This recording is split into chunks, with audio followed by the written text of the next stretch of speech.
Transporto priemonių valdytojų civilinės atsakomybės draudimas garantuoja, kad avarijos atveju bus padengta jūsų padaryta žala kitam eismo dalyviui.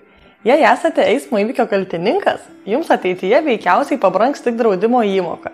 Išskyrus tai, daugiau jokių rūpesčių neturėsite. Vladas nurodė, kad 2022 metais vasario mėnesį į jo automobilio šoną atsitrenkė iš šalutinio kelio išvažiavęs kitas vairuotojas Antanas. Vladas tikėjosi, kad avarijos kaltininko Antano draudimo bendrovė operatyviai ir sąžiningai paskaičiuos žalą. Vlado automobilis buvo sutvarkytas draudimo bendrovės partnerių servise ir grąžintas eksploatacijai.